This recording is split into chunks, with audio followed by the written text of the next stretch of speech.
Bonjour à toutes et à tous et bienvenue dans cette nouvelle vidéo tutoriel sur Kiwi. Pour les nouveaux, sachez que vous êtes à la suite d'une série de formations sur la librairie Kiwi de Python qui permet de créer des interfaces graphiques utilisateurs multi-plateformes. C'est-à-dire que vous pourrez créer une application qui sera utilisable sur Windows, macOS, Linux, iOS et Android. Tout ça depuis le même code source. Dans la précédente vidéo, on a appris ensemble à installer Kiwi. On a appris à créer notre application, une première application du moins. On a parcouru les widgets de base qui sont tout simplement des contrôles qui permettent d'interagir avec notre utilisateur. Et dans cette vidéo, nous allons aborder un concept assez important pour l'interface graphique qui est le layout. Pour définir un layout de façon assez simple et limpide, il faut le voir comme étant un conteneur qui organise et positionne les widgets en fonction de certaines règles. Les règles de positionnement, de dimensionnement sont définies par le type de layout que nous allons utiliser. En d'autres termes, un layout n'est ni plus ni moins qu'une boîte dans laquelle vous pouvez mettre d'autres widgets et les organiser de façon cohérente. Maintenant que cela est bon et qu'on a défini ce que c'est qu'un layout, on va tout simplement aller sur la documentation de Kiwi et voir les différents layouts qui sont à notre portée. Ainsi, on ouvre notre navigateur, puis on lance juste Kiwi All Layouts, d'accord, et on vient tout simplement sur le tout premier lien, j'accepte, le tout premier lien qui vient tout simplement du site kiwi.org, d'accord, donc ça va nous diriger directement sur la documentation. Et voilà. Et à l'entrée déjà, on nous liste en fait les layouts de base, ou du moins les layouts de démarrage, d'accord? Donc ces layouts-là sont les layouts les plus utilisés. Donc en premier, on a le anchor layout, le box layout, le float layout, le relative layout, grid layout, page layout, skitter et le stack layout, d'accord? Donc on va essayer d'aborder le maximum de ces layouts dans le temps qui nous est imparti. Ok. Donc on va commencer déjà par le box layout, d'accord? Comme je vous ai dit, en fait, un layout permet tout simplement d'assembler des éléments de base et de les réorganiser, les positionner comme on le souhaite. Ok. Alors, pour ceux qui n'avaient pas compris très bien en fait l'utilisation du fichier KV, sachez que le fichier KV en fait crée tout simplement un système de hiérarchie. Par exemple ici, là on définit notre interface, d'accord? C'est l'interface que nous allons utiliser. Ok. Et dans l'interface en fait, on va implémenter nos différents contrôles et widgets, ok, à l'intérieur. Par exemple, cette interface ne contient que deux éléments, un switch et un label. Et cela se reconnaît tout simplement par l'indentation, d'accord? C'est-à-dire simplement que si par mégarde, en fait, j'indentais ça de la mauvaise façon, par exemple, si je sortais ce truc-là, ok, voilà, je le sortais à l'extérieur ici, en fait, ça ne serait pas inclus dans mon interface graphique et même que cela va lever une erreur puisque Kiwi en fait valide en fait label comme étant une interface en fait, ce qui n'est pas le cas, d'accord? Ce n'est qu'un contrôle, d'accord? Donc pour remettre ça en ordre, voilà, on envoie ça à l'intérieur d'une indentation en fait pour montrer à Kiwi qu'en fait que le label est un enfant direct de notre interface main widget. Et ensuite, on fait d'autres indentations pour définir, par exemple, les propriétés de notre label ainsi que de notre switch. Et ça fonctionne aussi simplement que ça. D'accord? Alors, comment est-ce qu'on va faire pour lancer notre box layout? D'accord? On pouvait venir ici et puis le faire ainsi, d'accord? Mais je ne vais pas le faire. Rappelez-vous très bien que je disais simplement que lorsque vous voulez définir une interface graphique, il faut d'abord le définir dans le code, en fait, définir sa classe dans le code de cette façon-là, et dans le fichier KV, définir l'interface, du moins structurer cette interface-là pour qu'il n'y ait pas d'erreur, d'accord? Alors, on va lancer notre tout premier élément que je vais appeler le box layout, d'accord? Donc, pour le faire, c'est très simple. Je vais créer une classe par ici. Je vais dire que classe et je vais tout simplement l'appeler disons simplement, je vais l'appeler box lay, d'accord. Donc, je vais dire box lay pour box layout class, d'accord. Et ce box layout là va aider simplement de notre classe de base box layout, ainsi. Puis, on fait juste deux points et on va faire passer simplement que on ne va pas la structurer. Ok, c'est bon. Alors là, il nous dit simplement qu'il ne reconnaît pas Box Layout. Et cela est normal, puisque on ne l'a pas importé. Donc, on va l'importer de la même façon qu'on a importé Widget. Donc, je viens par là et je vais lancer l'instruction from kiwi.ux.box.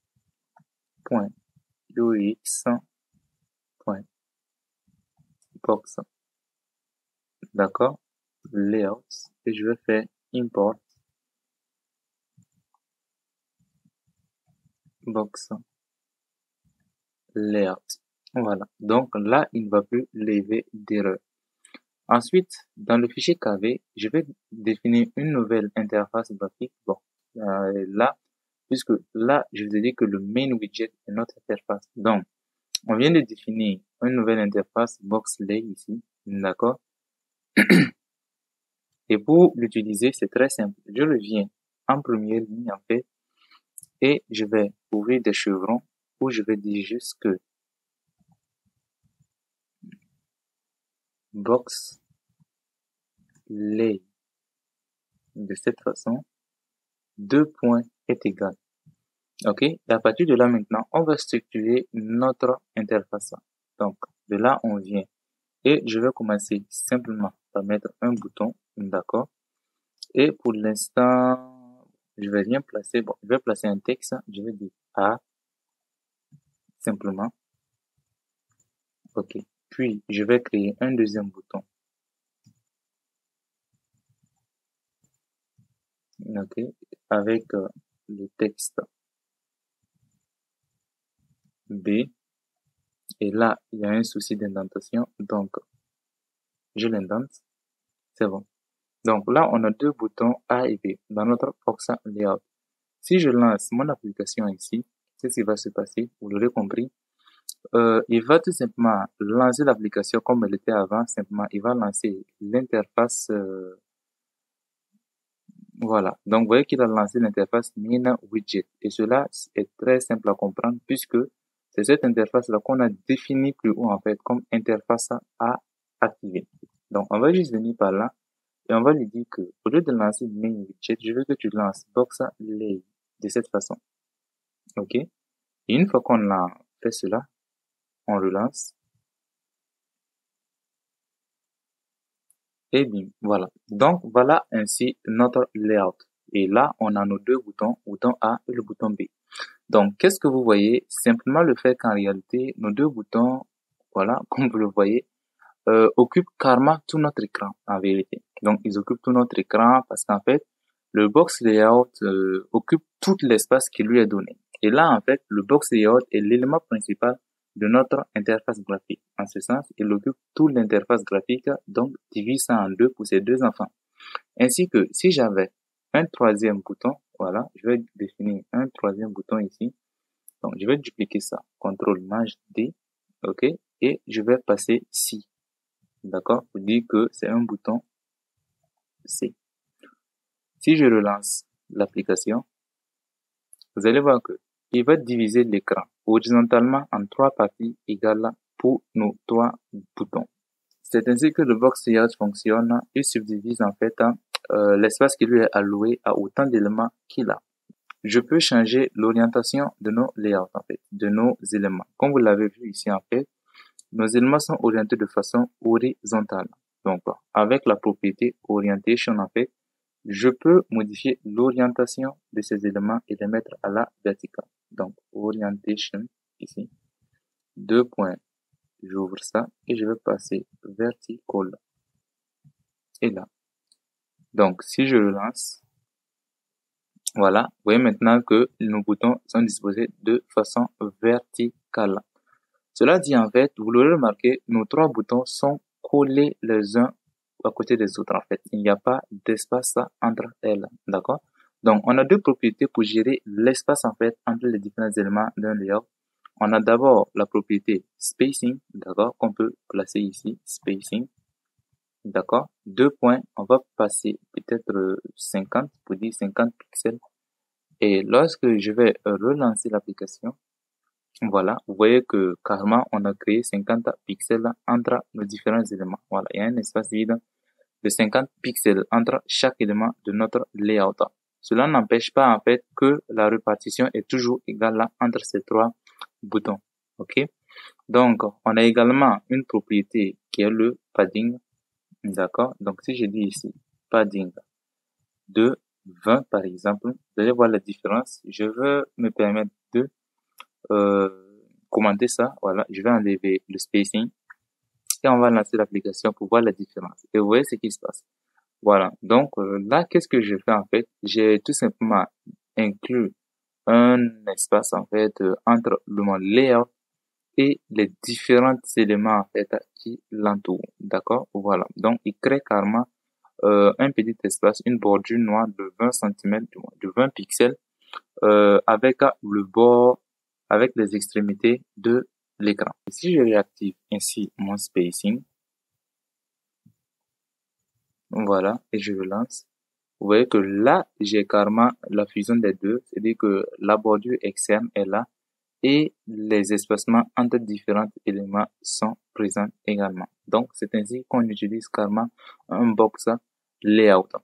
Cela dit, supposons carrément que le bouton A me semble trop gros et que bon, j'ai pas envie qu'il soit ainsi. Je vais carrément réduire le bouton parce qu'il est trop gros pour moi. Comment est-ce que je peux organiser cela? Donc, on va essayer de réduire les dimensions de mon bouton A, d'accord? Donc, on va essayer la propriété size, d'accord?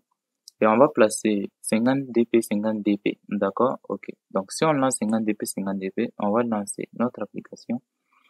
Et vous voyez que mon instruction est tout bonnement ignorée. En réalité, il y a une différence entre un layout et un widget. Précédemment, en fait, avec le widget, vous voyez qu'on pouvait tout simplement positionner nos différents éléments avec la propriété post et size. Bon, sachez en fait que lorsque vous utilisez un layout, ces propriétés ne fonctionnent plus. Pourquoi cela? Parce qu'en réalité, les dimensions et le positionnement est automatiquement défini par le layout en question. Par exemple, le box layout s'organise en interne pour positionner nos différents éléments de la meilleure façon que ce soit. Donc, on n'a pas de contrôle direct sur son positionnement ni ses dimensions. Cela dit, il y a une solution pour récupérer le contrôle en fait de mon bouton. Et pour définir en fait ces dimensions personnellement, on peut utiliser simplement non la propriété size, mais la propriété qu'on appelle le size int. Et avec size int, on va passer des valeurs en pourcentage. Par exemple, on veut carrément, disons qu'on veut 30% sur la largeur et disons, bon, 10% sur la hauteur. Ok. Donc, si on lui passe les valeurs 0.3, 0.2 par exemple, d'accord, 20%. Et je vais réexécuter l'application. Voilà ce qu'il me fait. Donc, en fait, il va définir carrément mon bouton avec 30% sur la largeur et 20% sur la hauteur, en fait. Voilà. Donc, c'est ainsi. Mais ces dimensions, vous le reconnaissez, c'est assez vague. Pourquoi? Parce qu'en fait, elle sera automatiquement redimensionnée avec mon écran. C'est-à-dire que dès que je vais agrandir mon écran, mon bouton, en fait, est redimensionné en conséquence. Vous le voyez, en fait, le bouton A est redimensionné en fonction de l'écran. D'accord? Si je diminue également la hauteur, vous allez voir que ça va influencer sur la hauteur de mon bouton. Voilà. Donc, si on veut définir carrément une dimension fixe, il va falloir qu'on dise carrément à notre layout que, bon, en fait, on veut prendre le contrôle de la dimension. Et on va lui indiquer, en fait, la dimension que l'on veut contrôler, soit la largeur, soit la hauteur, ou bien les deux, d'accord? Par exemple, supposons que on veut définir carrément la largeur à 30%, quoi qu'il advienne, on veut que la largeur soit à 30%, ok? Mais on veut carrément contrôler la hauteur et lui donner une valeur fixe. Donc, pour le deuxième paramètre, on va passer 0.2, mais on va passer la valeur non. Voilà. Donc, ainsi, on lui dit que, en fait, ne prend pas ne dimensionne pas automatiquement en fait la hauteur. Je vais prendre ça en compte. Et une fois que ça c'est fait, voilà, on va tout simplement venir faire 8 ici et on va lui donner une dimension que l'on souhaite, une dimension fixe que je vais dire par exemple 50 dp. Aussi simple que ça.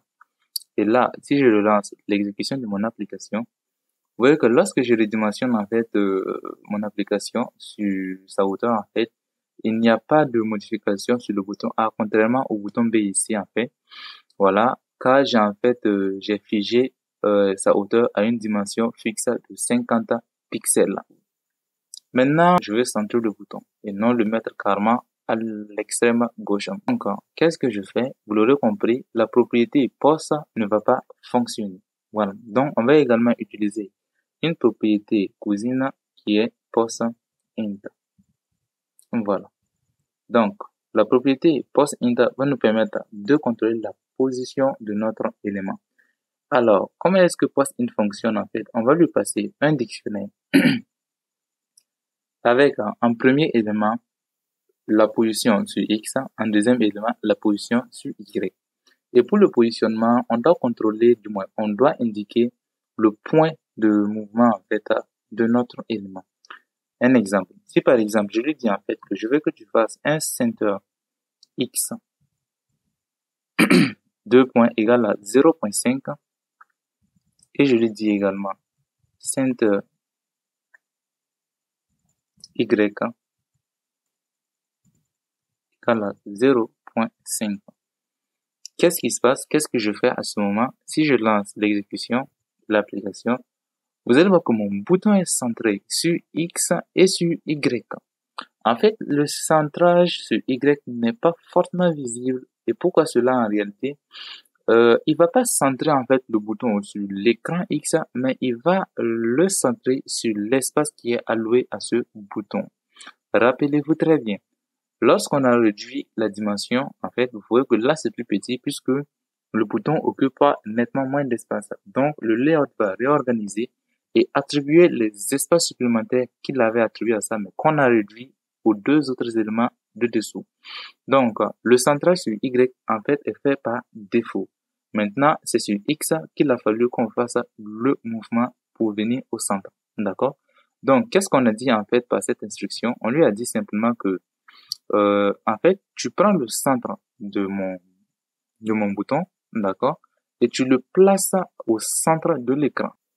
Donc, en fait, là, c'est tout simplement la partie de notre widget que l'on souhaite positionner. Et là, on le passe à une échelle de 0 à 1 de la position sur l'écran, en fait. Voilà. Donc là, on lui dit simplement que place-le à 0,5, c'est-à-dire à 50% sur X et à 50% sur Y. Donc, tu prends le centre de layout, tu le places au centre de l'écran sur X. Et tu prends le centre du widget en question et tu le places également au centre de l'écran sur Y. D'accord? Alors, on n'a pas que center X. Par exemple, on a X simple. Et lorsqu'on passe X, on va tout simplement en fait positionner le bord gauche de notre élément. Donc là, si je dis que X égale à 0,5, si j'exécute, vous allez voir que ça sera carrément le bord en fait gauche qui serait au centre de notre écran. Ok? Donc si on redimensionne l'écran, évidemment, ça sera réactif. Il va carrément le centrer toujours de la même façon. On a également right, ok, qui est là, qui va centrer en fait le bord gauche le bord droit du moins de notre widget. D'accord? Donc là, je vais le dire right, ok. Et si j'exécute, voilà. Donc là, c'est carrément le bord droit en fait de mon contrôle qui est placé au centre. Ainsi également sur Y, vous avez Y, center Y et top. D'accord? Voilà. Donc top pour le positionnement avec le bord haut de votre contrôle. D'accord? Y pour le bord bas de votre écran. D'accord? De votre et Y pour le bord inférieur de votre contrôle. Ensuite, on va voir maintenant le float layout. D'accord? Donc, on va carrément venir en bas et définir également une classe pour le float layout. Cela dit, en fait, au lieu de définir en fait notre interface à deux niveaux, c'est-à-dire dans le fichier Python et également dans le fichier KV, on peut carrément définir l'application, du moins l'interface, depuis le fichier KV directement. Et pour ce faire, sans passer par la définition sur Python, on va venir là et on va ouvrir nos chevrons, ok, qui permet de définir une nouvelle interface et on va lui donner un nom. D'accord? Ça n'a pas changé du tout. Donc là, je vais faire float lay pour float layout Et je vais tout simplement utiliser l'arrobase auquel là, je vais appliquer la classe mère en fait de notre interface. Donc là, je vais lui dire que je veux que tu hérites uniquement de float layout. Voilà. Donc c'est bon. Donc là, je fais juste ça et on vient de définir une nouvelle interface. Cette méthode, cette solution en fait est à utiliser le plus souvent lorsque vous ne voulez pas définir d'éléments dans le fichier Python. Par exemple, là, j'ai défini une classe pour l'instant que je ne veux pas structurer du tout, donc ça n'a pas servi à grand chose de la définir ici et là-bas. Par contre, si vous voulez structurer votre interface depuis le fichier Python, il va falloir le définir depuis ce fichier-là et tout simplement l'appeler simplement comme on l'appelle avec box layout. Ok. Alors, tout comme on a fait pour box layout, on va définir également ici trois boutons. Donc, je vais tout simplement venir faire button ici. Et dans le texte, je vais venir dire que c'est A que je veux. C'est bon. Et je vais dupliquer les deux lignes. Voilà. Ensuite, on aura un bouton B et on aura un bouton C. Voilà. Alors, tout comme on l'a fait précédemment, il va falloir qu'on change l'interface pour lui dire que, en fait, tu vas pas te baser sur l'interface boxley, mais floatley. Sinon, si on exécute ainsi, il va tout simplement nous amener l'interface boxley. Donc, on va venir dire ici que floatley, attention, le F est en minuscule et non en majuscule. Donc, je fais un F minuscule ici. Donc, si je relance mon application, vous allez voir que voilà. Donc, qu'est-ce qu'il fait? Voilà. Il m'affiche en fait le bouton C. Pourquoi est-ce qu'il m'affiche only C et pas le B ni le A? En fait, le float layout est différent du box layout. Alors que le box layout attribue en fait un partage équitable entre ces différents enfants, le float layout se contente d'empiler les éléments les unes à la suite des autres. En fait, float layout vous permet d'avoir le contrôle là exactement comme un widget, d'accord? Donc, si par exemple ici on décide de définir la position par exemple de C, on va copier carrément ça ici, on va copier tout ça, d'accord? Je fais CTRL C et je vais le coller carrément au niveau de C ici pour lui dire que c'est ce que je veux que tu fasses avec ça, ok? Donc, je ramène ça ici et si j'exécute, vous allez voir que on va voir le bouton B qui sera en dessous. Donc, en fait, le C a masqué un peu le B. Bon, voilà pourquoi ça ne se voit pas. Donc, je vais revenir ici, dire que le write ne doit pas être à 0,5, mais disons plutôt à 0,3. Donc, si je relance l'application, voilà. Donc, vous voyez que le bouton C est là, le bouton B est là. D'accord? Donc, il n'a fait que empiler les éléments les unes sur les autres. Et à la différence de box, c'est-à-dire, vous l'aurez remarqué, lorsque je lui ai dit de centrer l'élément sur Y, qu'est-ce qu'il a fait? Il l'a centré sur tout l'écran, puisqu'en réalité, un float layout, c'est tout simplement des éléments flottants. Donc, les éléments ne sont pas ancrés, ils flottent et vous les positionnez comme vous le souhaitez. D'accord? Donc, voilà ce que je vais faire. Je vais carrément copier ces deux-là, tout ça toujours, avec CTRL C. Je vais le coller ici aussi. D'accord? Et je vais le coller également ici. Ok. Donc là, on peut carrément renvoyer ça ainsi que ça aussi. C'est bon. Alors, il va falloir que on fasse carrément quelque chose. On va les positionner en haut, au centre et en bas gauche. Donc, je vais dire en fait que pour le A, je veux que tu me places. Euh, donc, je vais dire ici que son top, d'accord, doit être à 1 pour lui dire que je veux qu'il place carrément son top à 1 et son X sera simplement à 0. Donc là, je lui demande de placer le A en haut à gauche en fait et je vais lui dire que le B, lui en fait, il doit être au centre. Donc on va dire en fait que lui, il sera à un centre X par exemple ici. Voilà, égal à 0,5 et un center Y égale à 0,5. Et on va lui dire que le C, en fait, lui, il doit être à un right égal à 1 pour lui dire qu'il sera carrément placé là-bas et pas à un center X, mais à un Y égal à 0. Donc voilà. Donc, si j'exécute ça, voilà, vous voyez le positionnement. Donc, le A se trouve en haut à gauche, le B au centre et le C en bas à droite. Donc, c'est ainsi, en fait, qu'on va maîtriser le positionnement sur, en fait, un float layout. Donc, dans 80% des cas, si vous avez apprécié la première utilisation de Kiwi avec les widgets, vous allez très souvent utiliser les float layout qui vous permet d'avoir un contrôle général sur ça. Maintenant, on va passer au layout suivant qui est Launcher Layout. On va également définir une nouvelle interface, d'accord? Et cette interface, comme d'habitude, je vais l'appeler Launcher Layout. Et il va hériter de Launcher Layout. Donc, je vais supprimer tout ça. Alors, comment est-ce que Launcher Layout fonctionne? En fait, il fonctionne exactement comme le Float Layout. À la seule différence que lui, il a des positionnements définis. Sur X, par exemple, on n'a que trois valeurs. On a le left, le center et le right. Sur Y, également trois valeurs. On a le bottom, le center et le top. OK? Donc, à l'intérieur, je vais placer déjà un box layout. Vous allez voir l'organisation.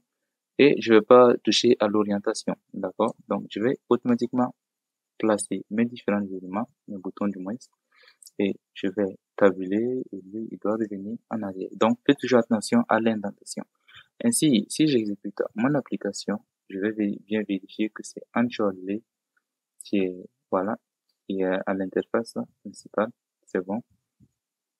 Et je vais exécuter l'application. Et voilà. Donc, là, il nous donne automatiquement ça. OK? Alors, ce que l'on va faire, c'est quoi? On va venir juste là et on va passer une dimension à ça. Je dis simplement que certes, c'est un box layout, mais ce box layout est dans un autre layout. Donc, on peut demander à notre layout de nous laisser en fait la possibilité de dimensionner nous-mêmes notre box layout. Donc, on peut lui dire ici que size int, ok. Et là, je vais lui dire par exemple que je veux qu'il prenne 0.3,0.3. Donc, je veux carrément un layout carré. Si j'exécute, voilà. Donc, j'ai carrément un layout de 30% sur la largeur et 30% sur la hauteur. Donc, évidemment, comme vous l'avez compris, étant donné que c'est un pourcentage, plus je dimensionne, plus il s'adapte en fonction des dimensions de l'écran. D'accord. Alors, qu'est-ce qu'on va demander? On va seulement dire, en fait, qu'il le positionne sur le haut, en fait, voilà, en haut au centre. Donc, pour le faire, on a les deux propriétés qu'on va appeler anchor underscore x, ok? Et là, on va lui passer une valeur. Ici, on va lui dire, par exemple, que sur x, je veux que tu le mettes à top.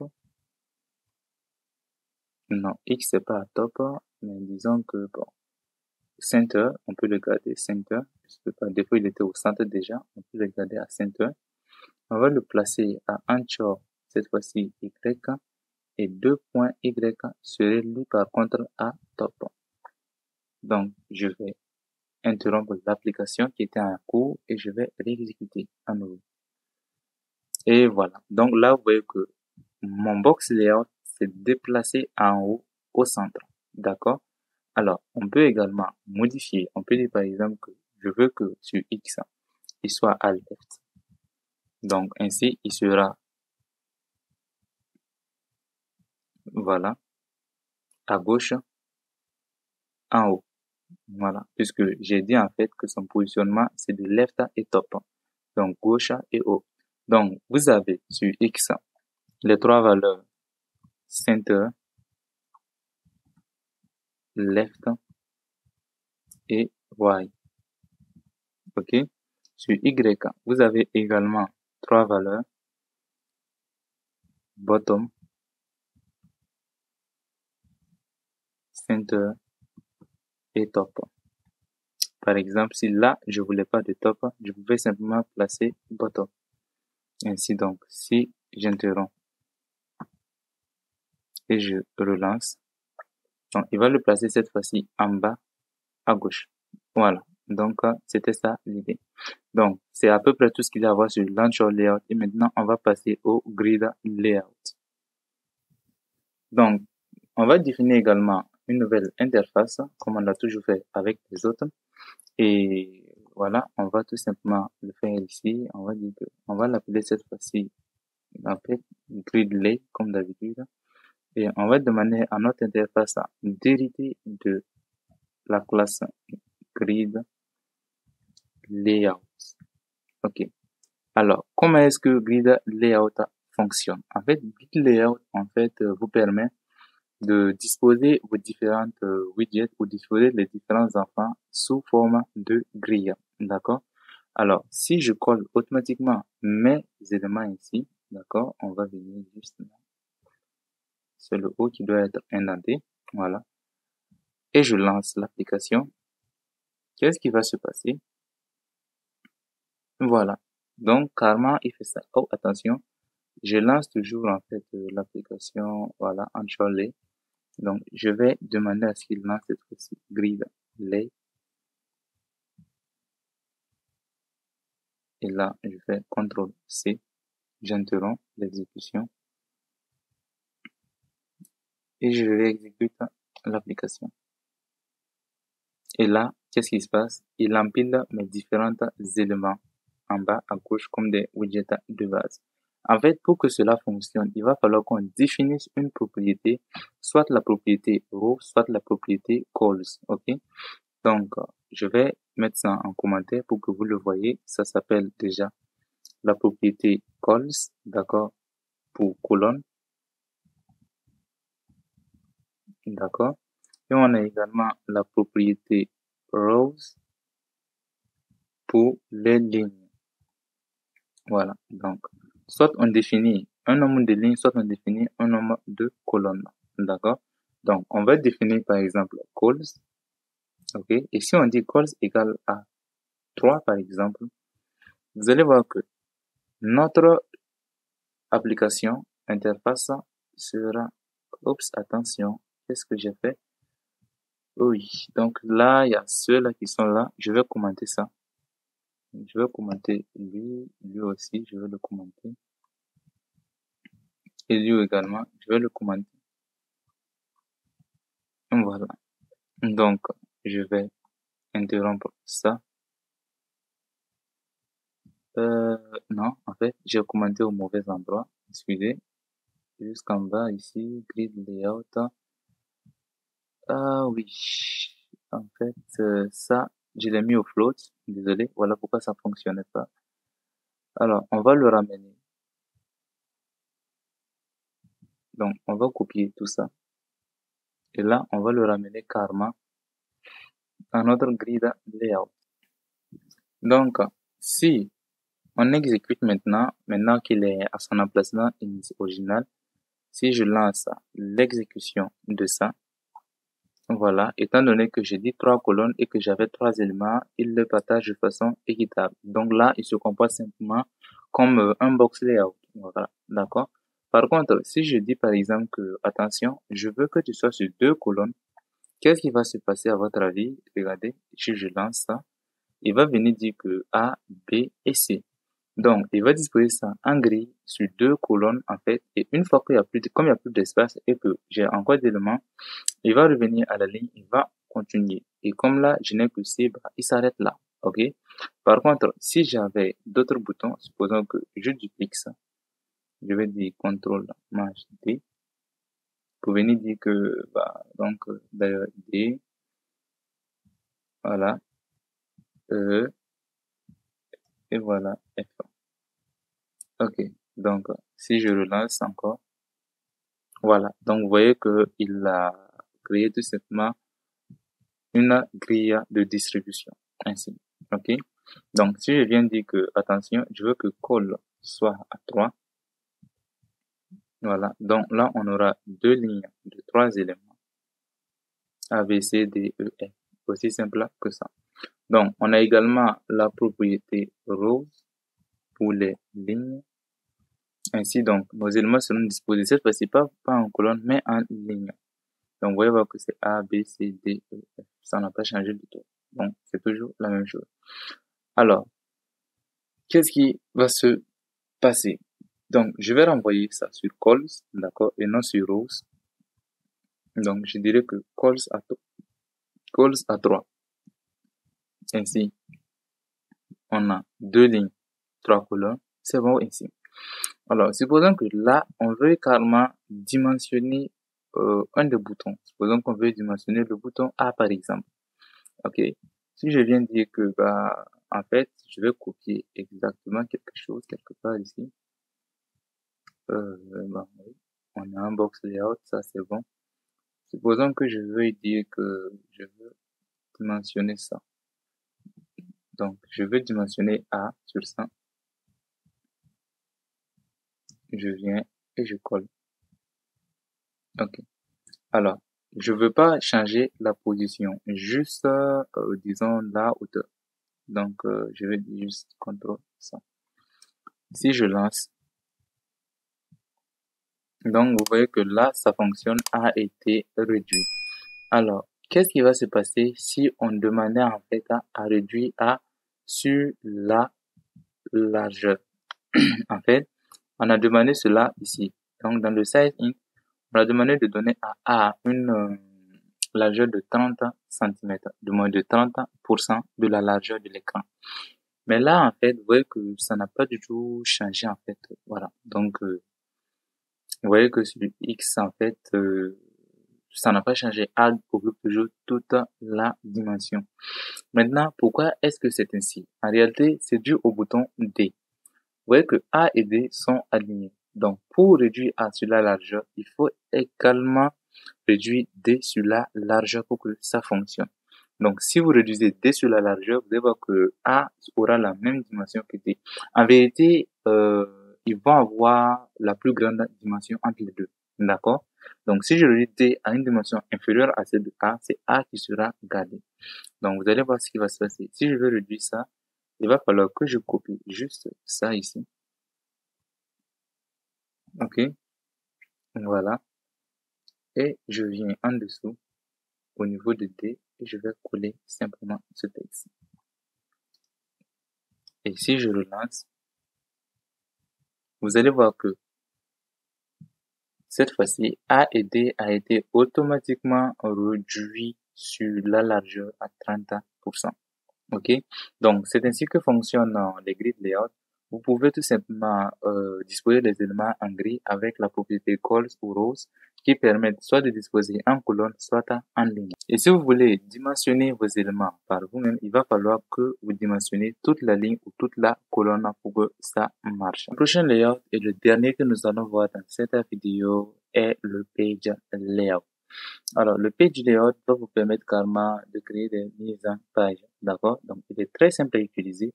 Et c'est ce qu'on va faire ici. Donc, pour l'utiliser, c'est très facile. On va créer, comme d'habitude, notre interface. OK? Que l'on va appeler page lay. OK? Qui, évidemment, va hériter de page layout. Et là, tout ce qu'on va lui indiquer, c'est les interfaces que l'on souhaite appeler dans page layout. Donc, on va lui dire que, en premier, tu vas appeler main widget. Ensuite,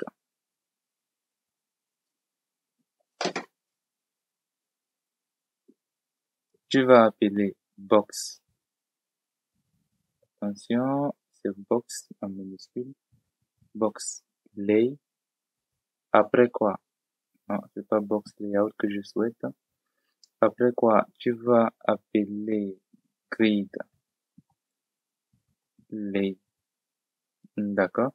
Et on va tout simplement indiquer ici que, en fait, on veut pas grid lay, mais on veut page lay. Donc, on va lancer. Et voilà. Donc là, on a tout simplement une page, en fait, que l'on peut glisser et faire passer nos layouts les unes au-dessus des autres. Donc, comme vous le voyez, là, c'est notre grid layout. Après quoi, on peut le glisser depuis là, on va glisser. Et là, on aura notre box layout et ensuite on aura notre widget, main widget. Voilà. Vous pouviez ici en réalité inclure tous vos interfaces. Donc on inclut le box layout, on a pas mis le float layout. Voilà, on peut mettre le float layout et launcher layout aussi. Voilà, on peut faire ça. Le float layout et launcher layout, on peut également les placer. On va dire float lay et on va venir dire launcher lay. Voilà. Donc, ainsi donc, si je le lance, ça va tourner. Et voilà. Donc là, on a le main widget. Si on glisse, double-clic glisser, on a le box layout. Si on glisse à nouveau, on a le grid layout. Et c'est pas fini. On peut glisser à nouveau pour avoir euh, launcher layout. Voilà, le float layout du moins ça. Et enfin, launcher layout qui vient en dernier. En fait, vous voyez que là, les éléments s'empilent les uns sur les autres. C'est normal en réalité, puisqu'il n'y a pas de fond. Donc, comme on n'a pas mis de fond, on voit carrément nos éléments les unes au-dessus des autres. Soyez tranquille, soyez tranquille, lorsqu'on va voir ensemble le canevas, en fait, on verra en fait qu'on peut dessiner un fond, voilà, pour empêcher que les éléments soient visibles les unes sur les autres. En attendant, cela va mettre fin à cette vidéo. Merci de l'avoir suivi jusqu'à la fin. Si elle vous a plu, n'hésitez pas à liker, commenter, abonnez-vous. Et je vous donne rendez-vous à la prochaine vidéo où on va aborder la notion d'événement. D'ici là, prenez bien soin de vous. Ciao.